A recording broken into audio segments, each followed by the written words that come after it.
14 আহাৰৰ পৰা সাৱধানে থাকক মুখ্যমন্ত্ৰী হিমন্ত বিশ্ব শৰ্মা।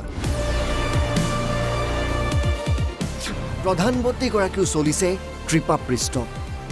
হ'ব নেকি চুবুৰীয়া ৰাষ্ট্ৰৰে ভাৰতৰ যুদ্ধ? দ্বিতীয়বাৰলৈ মুখ্যমন্ত্ৰী হোৱাৰ যোগ আছেনে হিমন্ত বিশ্ব শৰ্মাৰ? বিৰোধীৰ কি হ'ব এইবাৰ? আছো যুৱ ছাত্ৰকে ধৰি জাতীয়তাবাদী দল সংগঠনৰ নতুন বৰ্ষত কোন কোন বিষয়ত হ'ব অনুতপ্ত?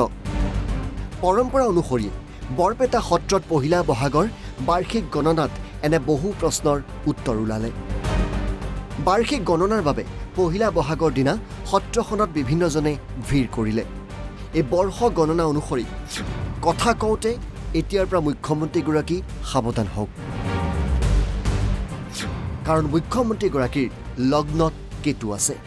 গতিকে লগ্নত কেতু, আমি আচলতে লগ্নত কেতু থকা বুলি ক'লে মাথাত কেতু থকা বুলি কওঁ। আৰু তাকো সপ্তম স্থানত শনি থাকো, গতিকে শনি বাবগতে ৰাজনীতিৰ ক্ষেত্ৰত সাৱধান থকা বুলিও আমি কোৱা হৈছে যে মাথাত কেতু থাকো। গতিকে নিজৰ ভুলত কাৰ্য নষ্ট হ'ব পাৰে, ৰাজনীতিৰ ক্ষেত্ৰত আলিমুলি হ'ব পাৰে, তেওঁৰ দেশৰ কিছুমান অশান্তি সৃষ্টি হ'ব পাৰে।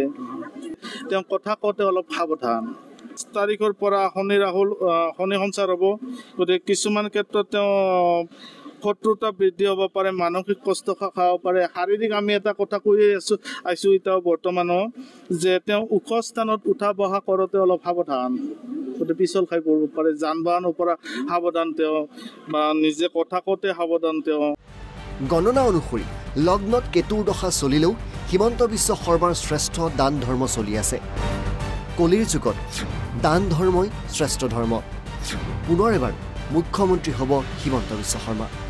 যে দান ধৰ্ম শ্ৰেষ্ঠ পক্ষৰ কাৰণে যিমান আমি পাপযুক্ত কথা কৈও আছোঁ, সেই পাপযুক্ত গ্ৰহবিলাক কাটা যাব পাৰে, কাৰণ তেওঁ দান আৰু ধৰ্ম শ্ৰেষ্ঠ হৈছে। গতিকে দানত শ্ৰেষ্ঠ হৈছে, ধৰ্মত শ্ৰেষ্ঠ হৈছে। গতিকে কলিৰ যুগত দান ধৰ্মই শ্ৰেষ্ঠ, বেলেগ নহয়। যদি দান কৰে বা ধৰ্ম কৰে, পাপযুক্ত গ্ৰহ খণ্ডন হয় বুলি কওঁ। ৰজাৰ শুভ পক্ষৰ পাৰ্কত মই আগতে কৈছোঁ যে ধন সম্পদ লাভ হ'ব, কাৰ্য লাভ হ'ব পাৰে, সন্মান বৃদ্ধি হ'ব, প্ৰীতি লাভ হ'ব পাৰে, নানা পক্ষত সম্পদ বৃদ্ধি হ'ব পাৰে। যে লগ্নৰ অধিপতি গ্ৰহ হৈছে ৰবি, লগ্নৰ ভাগ্যস্থানত তেওঁ তুংগী হৈ আছে, লাগাত কৰি উত্তম, লাগাত কৰি শ্ৰেষ্ঠ, দশা শ্ৰেষ্ঠ হৈছে। আৰু 7 নৱেম্বৰ 2025 চনলৈ যিমানখিনি শত্ৰুতা হৈ থাকিলেও শত্ৰু বৃদ্ধি কৰিব নোৱাৰে তেওঁ। এইটো হৈছে দৈত্য গুৰু শুক্ৰাচাৰ্যৰ কাৰণে। গতিকে শুভটো শুভ বুলি ক'বই লাগিব। অৱশ্যে মুখ্যমন্ত্ৰীগৰাকীৰ শ্ৰেষ্ঠ সময় চলিলেও প্ৰধানমন্ত্ৰী চলিছে কৃপাপৃষ্ঠ। দশা চলি আছে মংগল প্লাছ কেতুৰ দশা 27 মে 2025 চনলৈ। এইখিনি দিনে শুভকাৰক নহয় এই দশালৈ। 28 মেৰ পৰা মংগল শুক্ৰৰ দশা আৰম্ভ হ'ব 27 জুলাই 2026 চনলৈ। গতিকে শাৰীৰিক আৰু মানসিক কষ্ট আছে।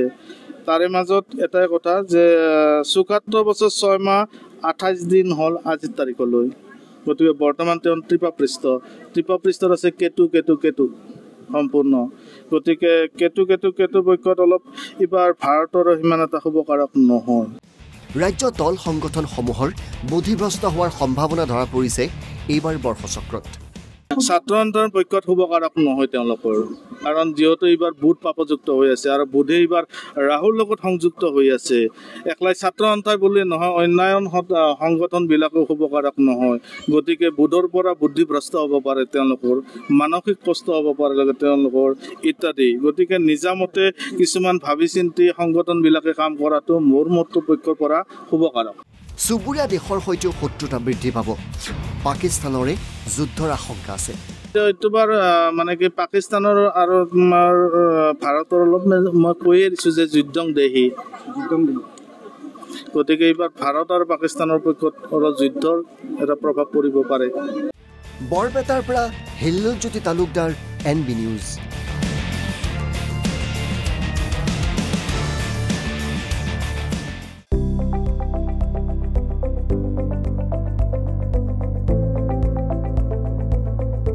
NB নিউজ, সহজ সৰল ভাষাত নৱভাৰতৰ কথা।